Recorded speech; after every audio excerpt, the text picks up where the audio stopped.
they found the family car. The missing family car after 70 years has been found at Cascade Locks by Archer Mayo, the diver we portrayed on the video.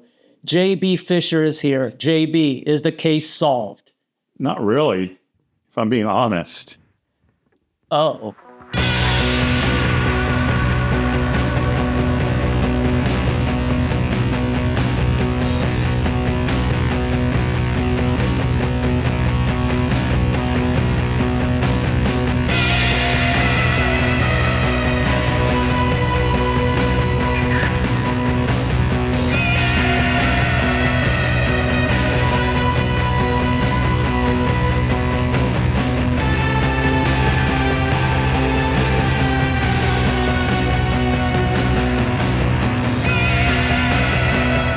Hey, welcome to a new video for Secrets of the Mystery. This video itself is kind of a follow-up to episode 2.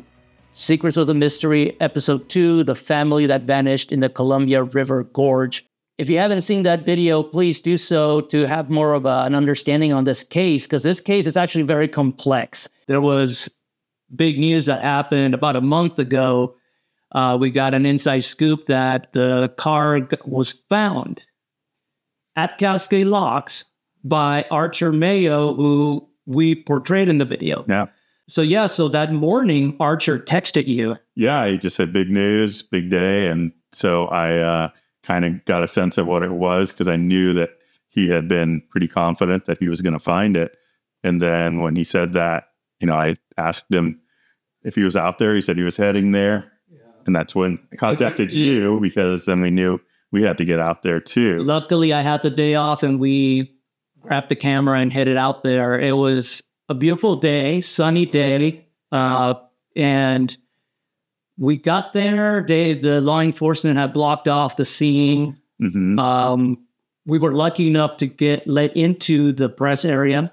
Yeah, Mr. Jeff Gianola came through for us. Thanks to Jeff Gianola. Yeah. Thank you, Jeff. And there was a comment on the video also if we had permission to, I don't know if you saw this comment. No. It was on the videos, if we had permission to write about this case, because this belongs to Jeff Gianola. Ah, interesting. I guess Jeff Gianola has a grasp on this case. He does, and because he has been following it for a while now. Absolutely. And actually that's a good opportunity to talk about this because, Jeff and I are kind of like, I don't know exactly what the good analogy would be. I guess like a little bit like the Hardy Boys on this case. Yeah. Like the two of us had really bonded over it at about 2013 when I got in touch with him. And at that point, it still was not much known about it. So when I came to talk with him about it and I shared some of the things that I had found, we just really kind of geeked out together. So ever since then, he and I have just been sort of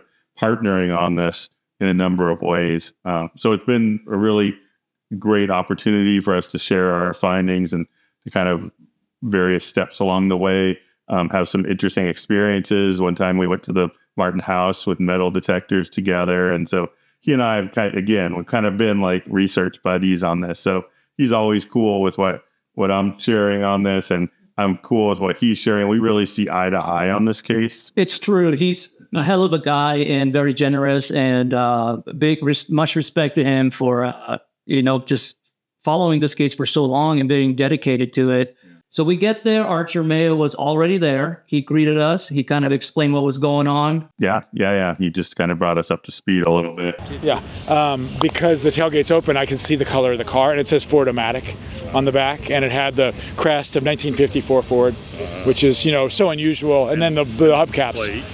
I got the plate. I didn't get the whole plate. The plate itself had rusted out, but what was still there was they didn't have stickers in 54. They had what's called tags, which you actually would screw on. They were metal tags, and I have one that says 59. 59, interesting. Okay. Yeah, so that was the clincher. But does it have any numbers or letters? There was just a little bit of blue along the top that was there from the original license plate, but it's totally rusted. Just the chemistry is different. The other thing was that was exposed much because the way the car's sitting, the rear of the car, I think, was exposed more. I think the car's going to be in really good shape. Everything I've seen so far is really good. It's in the pit, yeah. 7 feet below the bottom, 50 feet below the top, below the surface. Well, at first I thought it was a different car because I thought of 50s cars as having this kind of zigzaggy, like toy trucks I've seen from like World War II. I don't know, and so I saw this car and it had these snow tires on it. It was upside down. And it was a big landslide. So I'm digging down here, and I knew my predictive modeling had said the car should be, within a 10-foot circle here. So I'm down here, and all of a sudden there's this huge landslide, and I'm like zero visibility. I'm trying to feeling around, worried I'm going to get killed and buried. So I waited for the water to settle down, and right out of the landslide in front of me, all of a sudden there's a tire sticking up. But it had this kind of weird tread that I didn't think was a 50s tire. And then so I dug down the side, and the side of the tire looked pretty dark. But then I rubbed it, and it turned bright white. And I'm like, oh God, it's a white wall. And so that was pretty crazy. And so I'm like, okay. And then I went back the next day, and you had to leave it, and you were like, oh shit. I had to leave it, yeah. But I didn't think it was the same car, because I looked at the hubcap of it, and it had the pictures. There's so many pictures associated with the Martin case that aren't the Martin car. They're like an example. Yeah. And one of the pictures that I've been going on that I thought was real was this painted rim. On the car, and this was a stainless steel hubcap with a red center, and so I thought, oh, this isn't the car, but it's a car, and that's cool. So maybe there's, right? Yes, yes. So that's the stainless steel hubcaps, and that's a red center in the middle. Mm-hmm. Yep. Yeah. So anyway, so that night in the hot tub, when I'm trying to get my temperature back to normal, I'm Googling on my phone, like 1954 Ford, and I see the exact hubcap I'd seen that day. So I really found it in the hot tub. That's my story. I found it in the Oregon Historical Society, and then I found it in the hot tub. What went through your head? That moment? Yeah. Oh, I couldn't sleep. I was like, oh my God, that's the car. And so then I boned up on my, what is the track of the car, inches, what is the wheelbase? So the next day, I went down. That was the day you were there. I knew while I was talking to you, I'm we were really ready to go back to the car, and I couldn't say anything. So that was November 1st, or November 2nd. I remember you were confident. I was so confident. Yeah, you were confident that you were like, I'm going to find it. If I live long enough. I'm going to find it. Yeah, because I already kind of had, and I was like, oh, but I was. So you describe those tires as snow tires? Yeah, I think they are. So. And you're still pretty sure that it's an accident. You would still stand. The police at this point are going to decide that. Yeah. It ended. Yeah. Who knows what happens before it went in? Yeah. All I know for sure is the car drove in where that ambulance-looking vehicle is, waited there until May, rolled into the pit, and was buried by 64. It was completely buried. How did they make a determination that it went in at that location? Because that's the only place you could drive to the river at that point. Okay. There was no further parking lot. There was a lake below. Yeah. I just wonder about this side, though. No, and this side, it could have.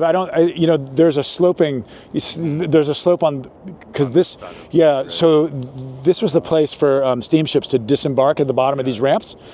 And so that would stop you from hitting there. So there was just nothing to stop you where the bridge is now. There was just nothing to stop you from accidentally forward, backwards. This car's still in drive. Something drops. You reach down to get it. Your foot comes off the brake. Who knows? There's just so many things. You mentioned that the Ken Martin family used, especially Ken, exercised a great deal of care. Did they use safety belts in their car when they traveled? I understand they did, that they just religiously fastened the safety belts, everyone in the car. And I have every reason to believe that they had them all fastened when they were on this trip.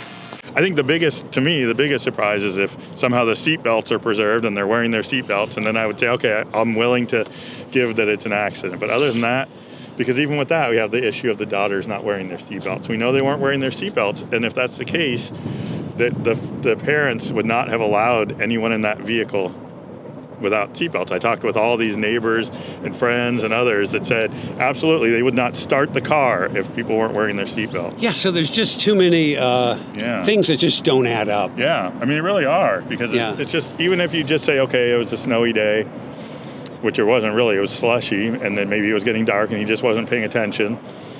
What do you do with all these other clues? What do you do with the fact that Don didn't tell his kids until right before he died that he had this family back in Oregon? What do you do with the fact that these ex-cons were seen at the restaurant and were connected with the gun, and that Donald was connected with the gun? It just seems like there are too many moving pieces. The same gun that Donald stole a few years earlier when he worked at Myers Which, Frank. honestly, I look back over where it says Wayne liked guns. I think it was Wayne's gun at that point, honestly. I do too. Yeah. I got it. Okay. Okay.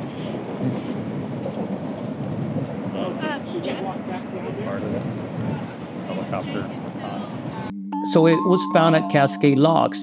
Was Cascade Locks searched in 1959? Yeah, very thoroughly. I mean, by 1959 standards. So here's the deal, and I think this is really important to say. The locks are not a huge area, right? The locks are narrow, right, and are also really flat on the bottom. And back in 1959, as the locks lay there abandoned, just kind of, they'd been flooded, with the building of the dams. So they're just sitting there, and the bottom of the locks obviously probably had some debris, but in 1958, 59, sitting there mostly open. And if a car went into it, the car would just be sitting right there on the bottom until May, when this freshet, this strong current would have rolled the car into the pit, which is this slightly deeper, 20 feet deeper hole that Archer identified, right? And absolutely, that does make the search more complicated. But it's important to note that made the search more complicated when we're talking about almost 70 years afterward, because as Archer found, all this debris from several very large floods over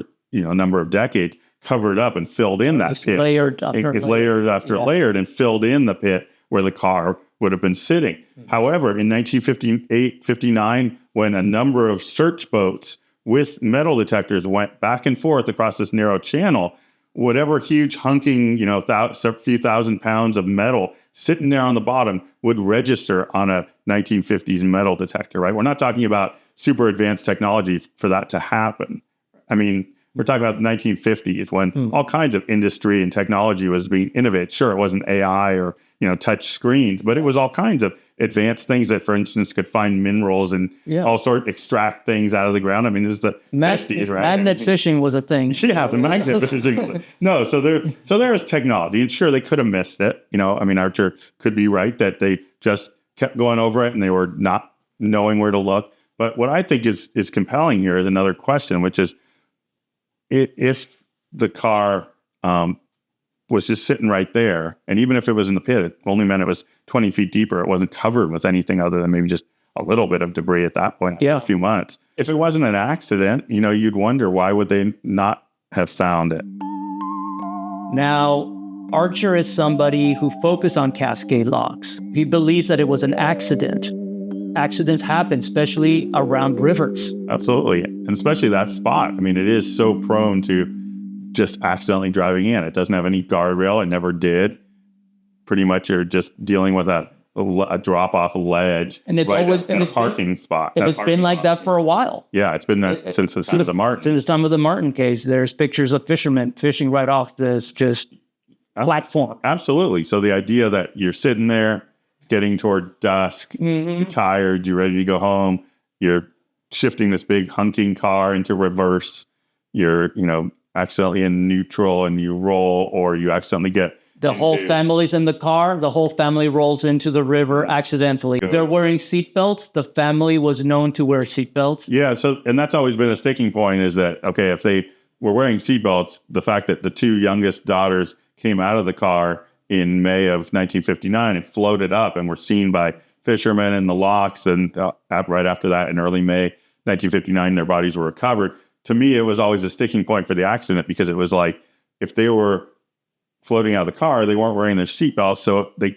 must have been put in there, forcefully or against their will. But let's just stick with the accident. Let's forget a bunch of things. Let's forget a bunch of things. Let's just keep going with the accident. Let's go accident. So with the seatbelts, right? So the seatbelts, 100%, you could be wearing a lap belt, a 1950s, and again, the car, absolutely. You heard the person in the old video the old film talking. Person in the old film was saying this car had seatbelts. All kinds of neighbors I talked with always said, we were in the car, it had aftermarket seatbelts. The parents, Ken and Barbara, would not go anywhere unless everyone was strapped in. Let's just say for a minute they were strapped in, right? They put on their belts, they're getting ready, and then they have this accident. They have lap belts. The car sits in the canal of the locks until May of 1959, when what happened is this, what's called the freshet, this snow melt, this huge, quick, swift flow of the river just sort of like amps up, and all this water, all this runoff flows down into the lock channel, which already is this kind of like, narrow kind of contained area. So all that volume is coming down. The car rolls, as we know it did, because that's part of the story here, is it did, in fact, roll to the resting place where Archer found it. As it rolls, the lift gate opens, right? These two little girls could have very easily been pulled out, even with lap belts on, right? So let's just go there. That still could have been an accident, right? So with this, in this scenario, that means that 3 members of the family are still in the car. In that scenario, the rest of the family's down there. There was no foul play. There was no meeting people in the, in the afternoon or any kind of suspect reason. They were simply going to get Christmas trees. They stopped for gas at Cascade Locks. They went down to the locks. They looked at the locks. They went in the river, and 3 of them are still missing in the river. Exactly. Mm-hmm. Case closed. Case closed. Solved. The case is solved. Solved, right? Yeah. All figured out. By us saying that the case is solved, we're ignoring a couple things also. Yeah, so we're ignoring some big things. We're ignoring some big things. What is the biggest thing we're ignoring by saying the case is closed right now? Probably the biggest one is the gun, because the gun for, a long time had always been a question mark in terms of the association with the older brother. And certainly that raised suspicion with the older brother.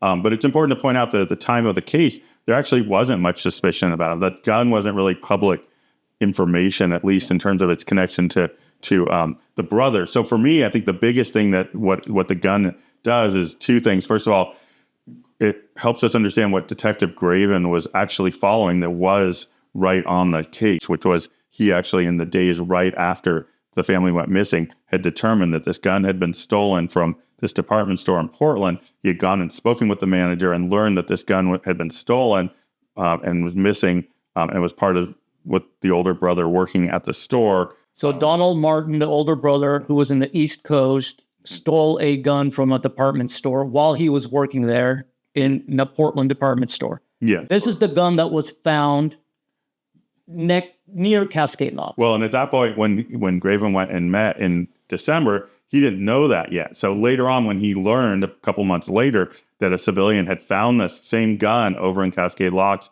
given it to the Hood River Sheriff, the Hood River Sheriff gave it back, Graven was flummoxed because he was like, wait, I know that gun. I found out about what had happened to it back in December, and here it is turning up in near Cascade Locks.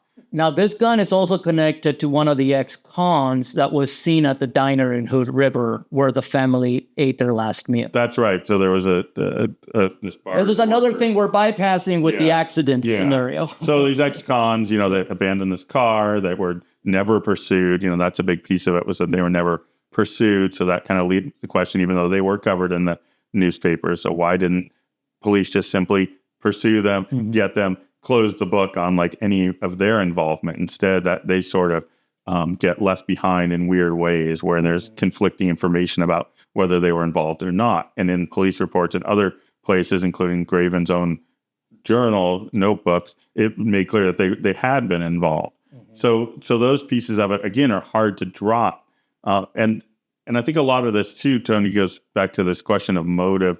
Why would anyone want to have done the family in? And before we really can get to that, I think we have to kind of just look at these other pieces of the puzzle around what makes it hard to call it an accident. With regard to the connection to Donald Martin, what Graven went on to find was that Donald Martin seemed to have had friends and associates, and they may actually have been the ones responsible for taking the gun. Don's name was crossed out of the notebook eventually. Graven stepped away from being suspicious of Donald. So, Graven, of course, was interested in why was that not being pursued? Why were these ex-cons not being pursued? What was going on with that? Graven had come to find these other clues about this cliff site over in the Dalles, which, when we look at the impact of Archer's discovery, part of what happens is that aspect of the case does become really hard to figure out. Right. Other than just, was Graven misled? Did he just, for whatever reason, follow a lead that turned out to not be relevant, which of course happens. I mean, that happens to detectives all the time. They pursue leads that end up not really working out. But given just a number of weird elements in this case, including these ex-cons who were, and people involved with the ex-cons who were calling attention to the Dalles as a spot, you also might wonder were some efforts being made to kind of distract attention away from the locks over to the dowels. And the interesting thing is, for me, Tony, in working on this project for a long time, I used to think it was the other way around. I always wondered, why are they just looking at the locks? Why aren't other investigators looking at the dowels? Well, part of the answer may be, well, the car wasn't at the dowels. But another part is, maybe the dowels was kind of like a distraction away so that people wouldn't pay as much attention to the locks if it was foul play, because if it was foul play, if they pulled the car out, what would they find, right?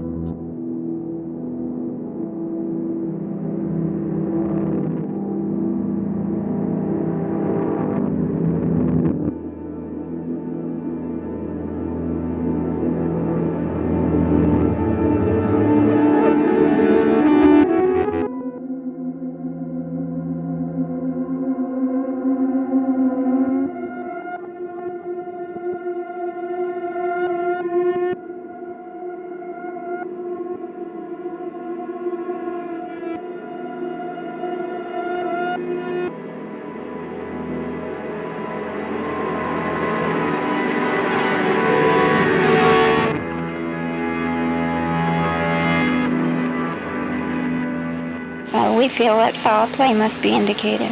As I understand it, they purchased gas at Cascade Locks. I haven't the faintest idea.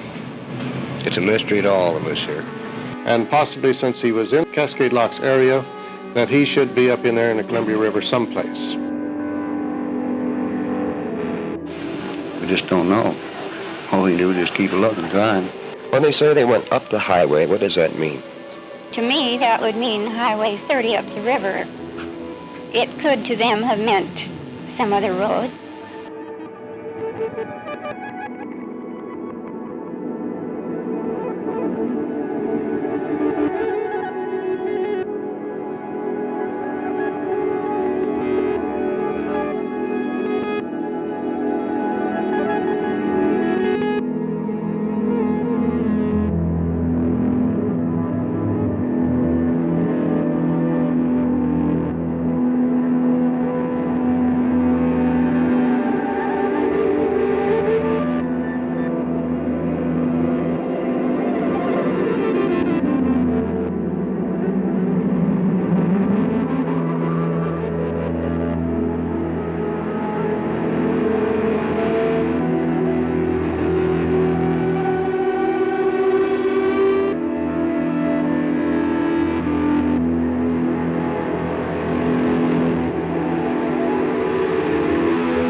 Yeah, so on Thursday, they ended up running out of time. On Thursday afternoon, they had this team of commercial divers down there. They had identified, they had the crane, they identified how they were going to pull it up. But the problem was the car was still really encased in all this mud and debris. Which was almost like cement. Yeah, and plus the lift gate was open, so it was actually filled with lots of debris, rocks and whatnot as well. So they knew that they were going to have to spend more time getting that out. Otherwise, if they just pulled the car out, it could potentially tear apart. Yeah, so they needed more time, and they sent everybody home. They said, we're going to try again the next day, which was a Friday. Right now, we're still in the press area, considerably far away from the crane.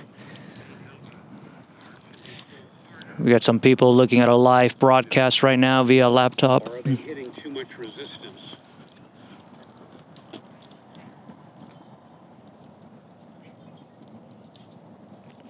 Still a waiting game right now. JB, do you think there'll be human remains inside the vehicle? You know, I'm about 50-50 on that, because I do think there is a possibility that even if they met with foul play, that the family would all be here together. However, there is the possibility, and it is, I think, a significant one, that the family was separated at that time and that only the two younger girls would have been in the car. And since they've already been recovered, they were found in the spring of 1959, that would in fact that they wouldn't be there, that the rest of the family might be elsewhere. There are several witness accounts at Trotter's Point of seeing another vehicle parked near the Martin car when the Martins were seen there. Trotter's Point is just east of the Cascade Locks. Correct, yeah, on the way to Hood River. And so remember that the FBI witnesses, the Knuttsons, had seen the vehicle parked at Trotter's Point, the Martin car, not at about 5:15 or so, which was just after they would have left the Hood River Cafe. And several other witnesses, drivers passing in both directions, reported seeing not only the Martin car, but also an older vehicle. What was described as just an older vehicle, not very much to the description. But there is a question of whether that was also involved and whether that may have been put in the river as well.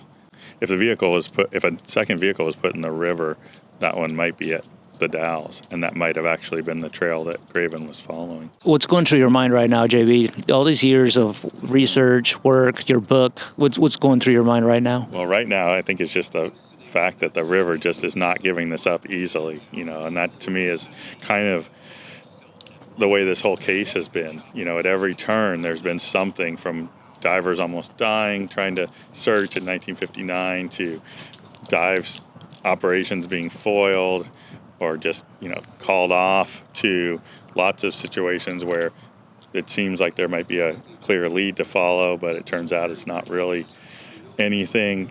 So I think one of the things about this case is that it's very, very hard to feel like anything is either certain or could bring closure. On the other hand, bringing closure to finding the car is a significant development. This is a family, real people who have been missing for almost 70 years. So the fact that they're now going to be finding some closure in that regard is pretty powerful.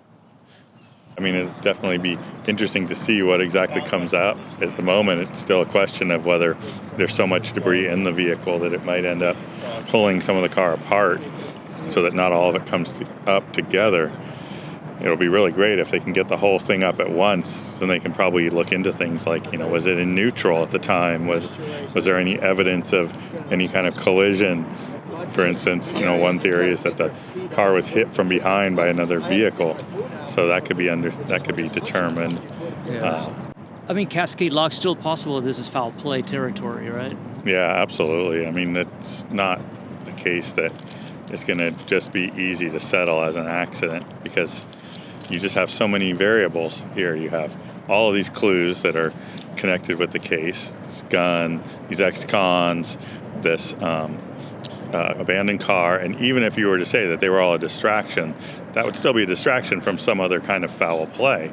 No one orchestrates all sorts of distractions to fake foul play for an accident. That doesn't make any sense. So the reality is that any way you cut it, you'd have to ignore all of these things in order for it to be an accident. And I know this Occam's razor idea is that it's the simplest path, and certainly Archer Mayo has a lot of integrity in that claim around just on the searching for the vehicle side of that. Absolutely, going for the simplest explanation for where it ended up in the river, that makes a lot of sense. But for the simplest explanation for what happened to them, what the motive was for how they ended up in the river, if there was a motive, or what the cause of the car ending up in the river was, that's just really hard to ignore so many pieces of evidence and follow some kind of a straight line.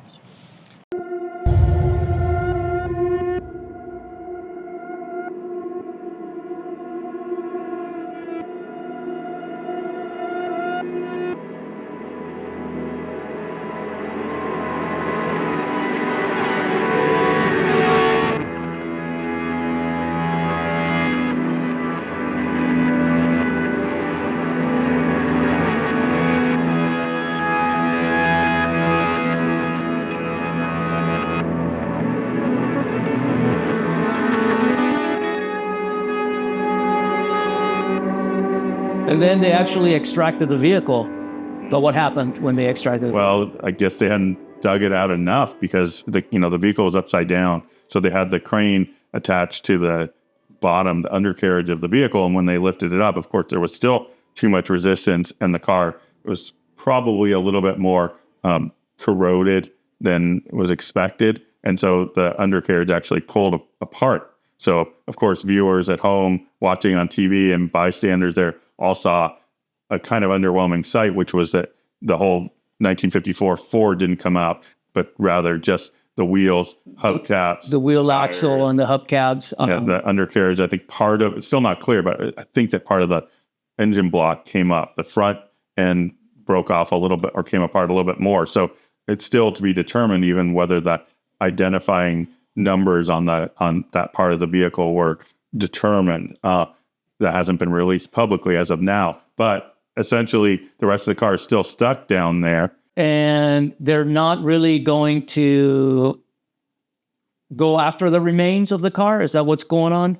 Well, at the moment, I think that the Hood River Sheriff has realized they can't put any more time and money into this. What's next for the car under the remainder of the car? Where does it stand now? So I think the plan is to float the car out. However, it's important to remember, I mean, the river continues to move, right? It's alive with all this debris and sediment coming down. The mighty Columbia. The mighty Columbia. And so, Archer dug through just all this debris from these floods and other kinds of things where he talks about it a lot, that the next day you come back and a lot of it would be covered back up. So even as we're speaking, all this stuff's getting covered back up. So he's going to have to go back and kind of extract it again, and then extract it especially extra carefully so that he can actually, I think his plan is to float the rest of the vehicle up in one piece. And that is something that we don't have a timeline on this or anything yet. I think his hope is to do it this summer. In fact, we can actually put in a pitch. He has a GoFundMe because he's trying to raise money for it. So if you want to help raise money. So Archer Mayo starting a GoFundMe to get the remainder of the car.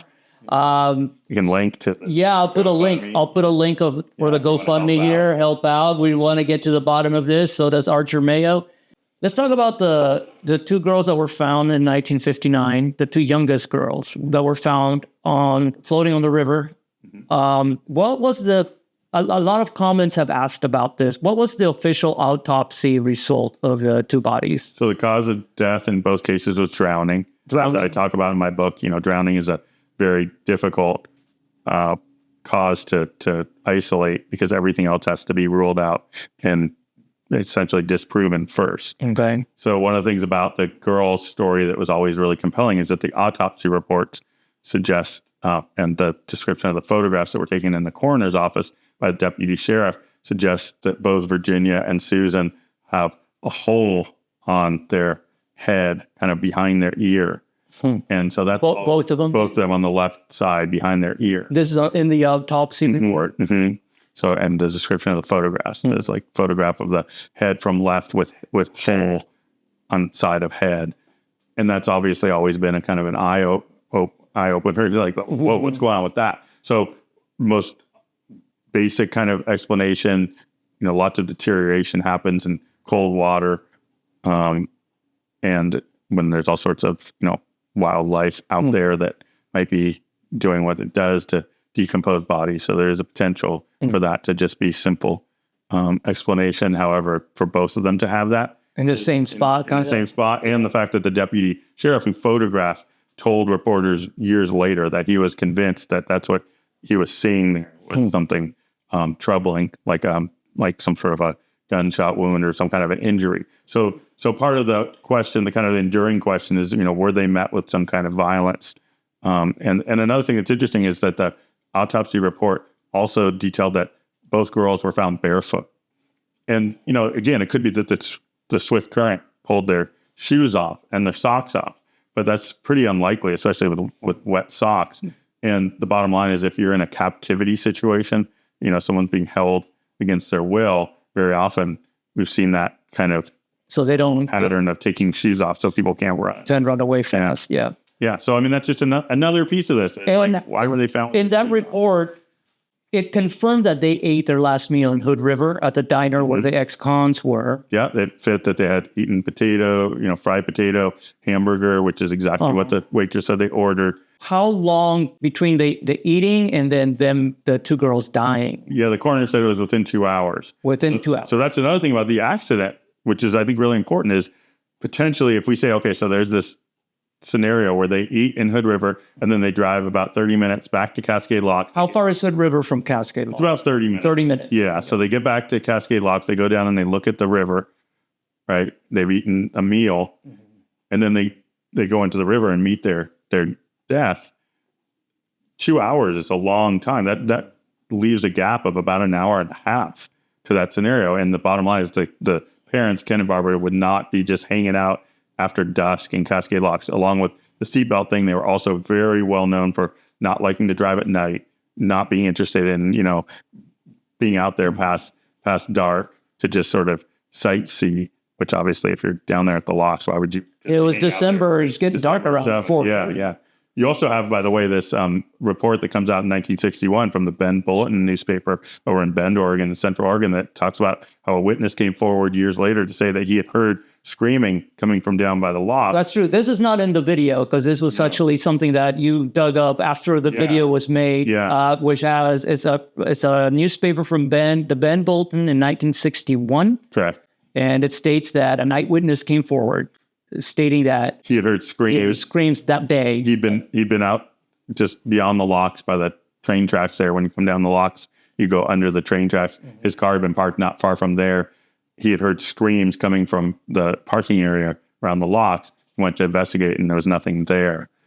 So again, if we go back to the accident, we could say maybe they were screaming as they were accidentally driving into the river. And that might also explain why the witness didn't see anyone else. However, it also seems to be interesting on several fronts, including why that story wasn't more publicly brought out. Because this witness came forward in 1958. Yeah, and one thing to remember, I mean, oftentimes when we look back historically at this kind of thing, it might be like, oh yeah, it came out in 1961. This witness just decided to come forward and tell that. No, the witness told that in 1958, said, hey, the other day I heard screams. Yeah. And then that was never reported on, right? Yeah. Same thing with that black taxi cab that comes in front of the Martin house. It wasn't like months and months later someone just decided to report it. It was reported by the neighbor that next morning, December 9th, 1958.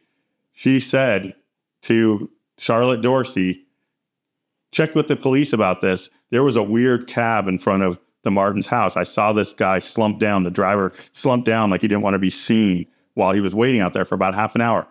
Does Charlotte Dorsey go and report it if this was an accident? And she's just like, maybe there's a weird thing. Let's rule it out. No, she doesn't.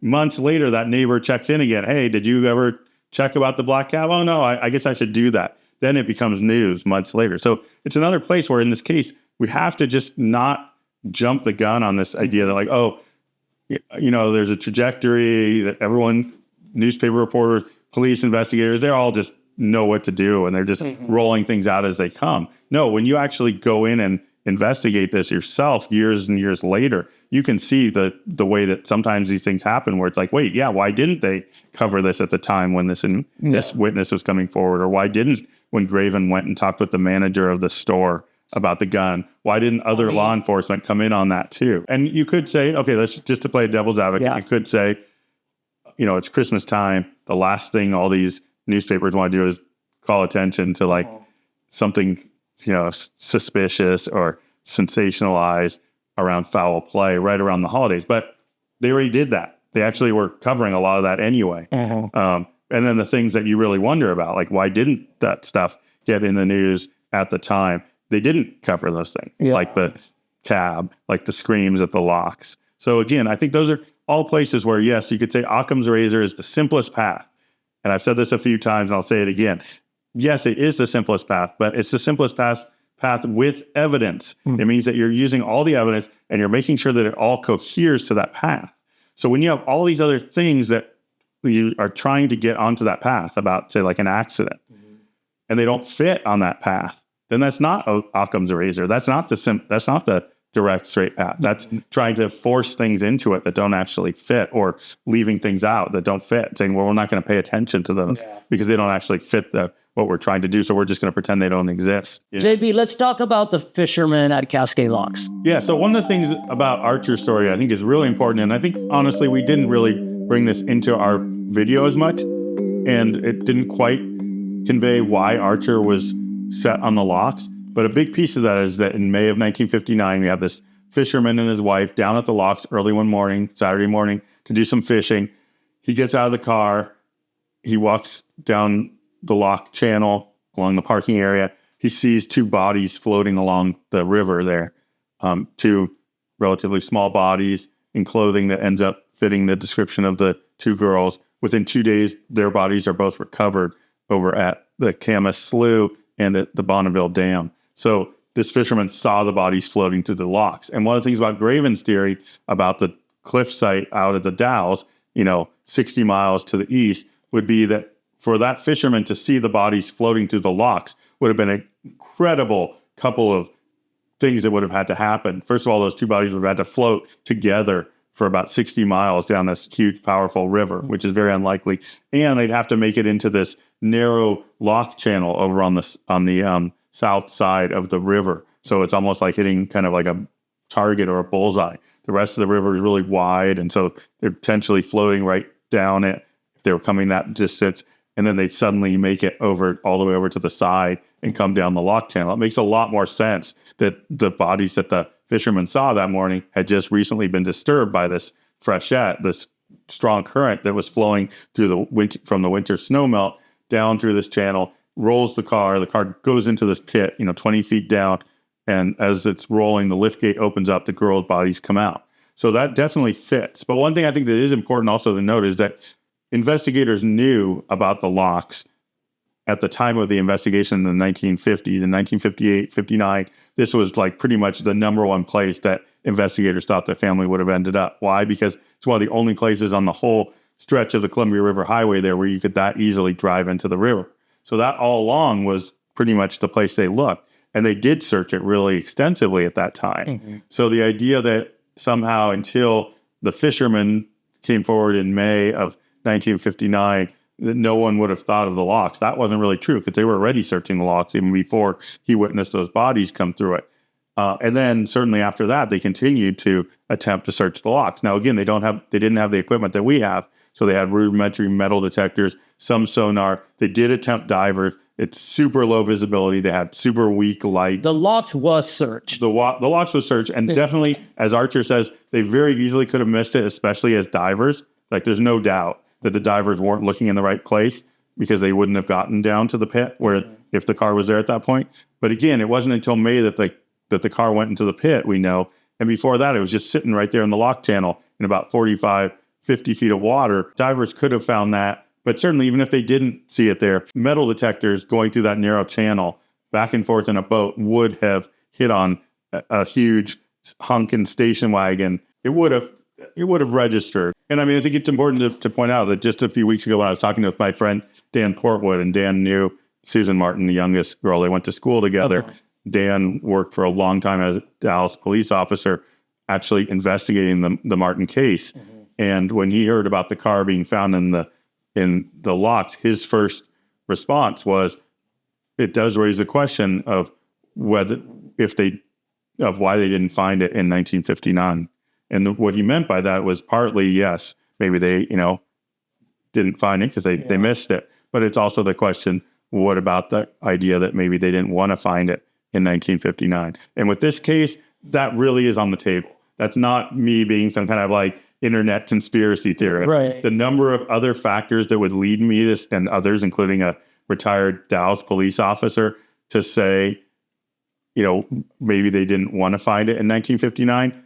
We're saying that with good reason. Right. That may very, and again, it doesn't mean that is the case, but it's a very plausible idea that gets back to why we can't just say this case is solved. Because there's stuff like that going on in this case. And if it was just an accident and none of this was involved and all of these things were coincidences, what does that mean? And so there's that part of it. And even with the idea that, like, if Donald was being set up by Wayne and then years later Wayne shows up and he's like, Donald seemed to be, have a grudge against his family and all that kind of stuff.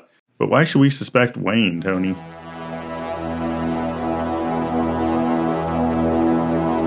In 2008, Wayne contacted Coin TV, claiming that he knew the Martin family intimately in the mid-1950s prior to Donald Martin joining the Navy.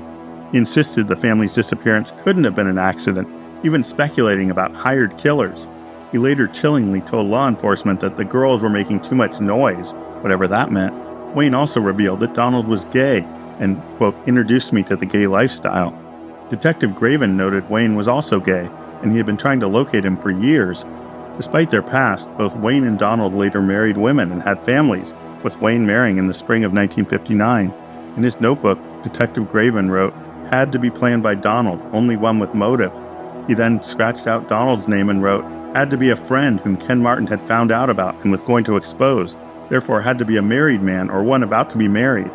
Adding another layer to the mystery, Portland historian Harvey Shoy discovered that Wayne worked at the same department store as Donald and likely took the gun.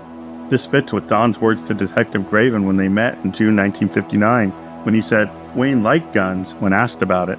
And Anne Sullivan corroborated this in 1967, when she wrote a letter to her editors at the Oregonian, identifying that Wayne was believed to have stolen the gun. One prevailing theory, Donald and Wayne were partners, and when the family sent Donald away, Wayne retaliated against the family. If true, this shows how tragically destructive homophobia can be. Walter Graven was following this all along, and he was following Wayne. I mean, what seemed to be happening, if you looked at his notebook, was by the mid-60s, he was really moving away from Donald and toward, like, actually, this Wayne guy seems to be much more what this is about. And guess what? Wayne's in Germany. He's left to be 30 years away from the U.S. So after the incident, Wayne packed up and moved to Germany with his family for 30 years. Yeah. And Donald actually moved to Hawaii and had a different family over there, right? Like what happened to Donald after the case? So he was still career Navy. He got married, and I think they lived in Maryland for a while, and then they moved to Hawaii, to Oahu. They ended up having 4 children. You've met, but kids. 3 of the kids. Yeah. And so did the kids know about the family? Only when Donald died in 2004. Right before he died, he told his family that he had these sisters and parents who had disappeared in the Columbia River in 1958. So imagine, these kids had no idea that they had aunts and grandparents who had disappeared. So that's another place where I'd say, if this is an accident, what's up with that? Right. Why would you do that? So, okay, let's go back one step then. Okay, maybe it's because Donald just had didn't want anything to do with this case because Wayne screwed him over or whatever. Somehow he was associated with the case, so he didn't want to have anything to do with it. To which I say, yeah, that could really be an explanation, but the problem is you still have all these other pieces, these ex-cons and this gun, and then you have this other legacy from the law enforcement side of this case really not being explained the way that it could have been if it was an accident. Yeah. Right. So the other thing about that is there was never any coverage of like tire tracks being found at the locks, of any effort to really place the car as most likely having gone in at the locks. Is this case solved? I don't think it's solved. I mean, how is this case solved? Yes, the location of the car is solved. 100%. We found the car. Now, we know where it is. But there are bodies missing. There are bodies missing, so we still don't know if the rest of the family's there. And we will, even though we don't want to get into the weeds of too many alternate theories, a lot of my research, which is, going through a lot of material, including lots of police reports that were even police reports that only Graven had. I've only gotten his own copies with his own writing. I've never seen them from any of the other agencies that have shared their reports. So one of the reports there that's always intrigued me is from a witness who was in a state park, not far from where that abandoned Chevy was found over by Trouters Point. It was sort of just diagonally across the highway. They were there around just after December 7th, a few days later, and they found tissue paper, a trail of individual pieces of tissue paper leading out into the woods. And get this, at the end of the trail of tissue paper was a tan zippered jacket that fit the description of what Ken Martin was wearing. The jacket was checked with the family, and Charlotte Dorsey said that it wasn't Ken's, but that, again, Charlotte Dorsey acted really strange at different times, including saying things like, I always thought it was foul play, but then I realized that whoever would have done this would have paid the price long ago, which, again, it's sort of a weird thing to say. So there was that, but there was, something like that, a trail of tissue paper into the woods and then the jacket. That's strange, I mean, that doesn't surprise me. They found the gun near a bonfire, right? Like remains of a campground. Yeah, and Graven wanted that to be checked, which it never was. He was concerned that maybe some clothing and things had been burned in that bonfire.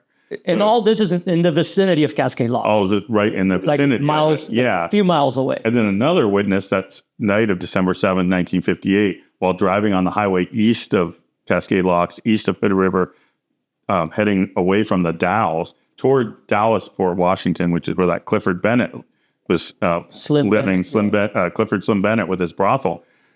A truck driver saw the Martin vehicle driving east at a high rate of speed with 3 people pressed close together in the back, heading towards the bridge in toward Dallasport, away from the Dalles. So I've always been compelled by that. I don't really know what to do with either of these, but they do paint one possible scenario. I'm not saying that this is an explanation, but that the family was separated and that the mother and father and the older daughter were taken somewhere else, whether they were brought back to the same place, whether they were done in somewhere else. See, this suggests that question. Yeah. This always intrigued me also because only the 2 youngest girls' bodies were found. Mm-hmm.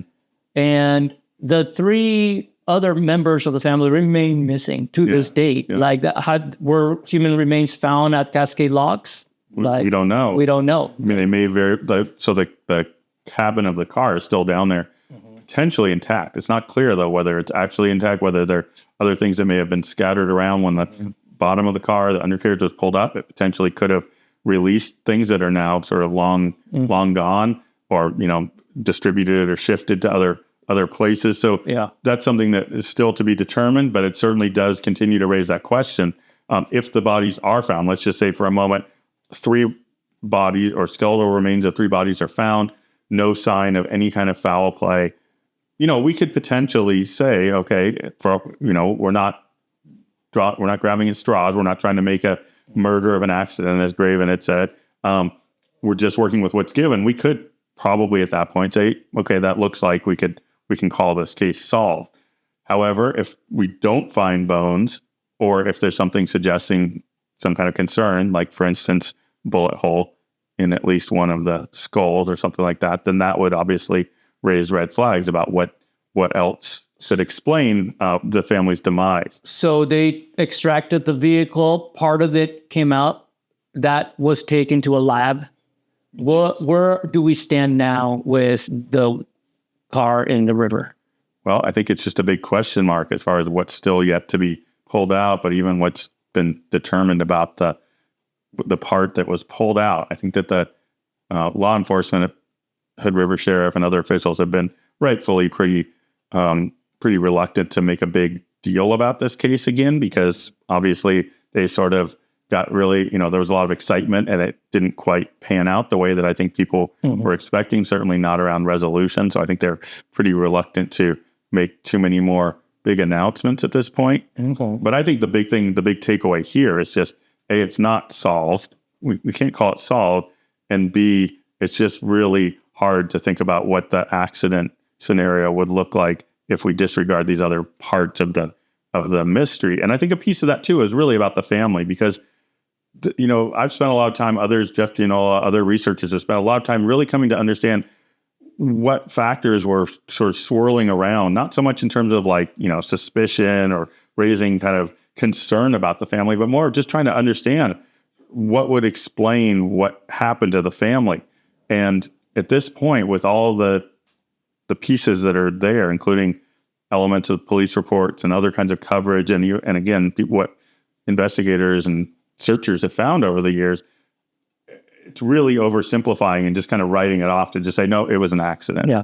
Because we're not there yet. And I think in a way, honestly, I would say that a fair legacy for this family, let's say we never have an answer, is to really leave it as just an unanswered mystery, because I think that would do much more to their story, including Don's story, really, because Don definitely suffered a lot for this, regardless of whether he had any involvement or not. And I think the fairest thing to do is to acknowledge that this may have been something very difficult and traumatic that involved kind of, the family coming to some kind of a bad end. And I think we need to kind of acknowledge that that's a possibility. The case of the family that vanished in the Columbia River Gorge continues. I want to thank my friend, JB Fisher. JB, thank you so much. Thanks, Tony. Good to talk with you. Everybody out there, please share, like, and subscribe. More videos coming soon.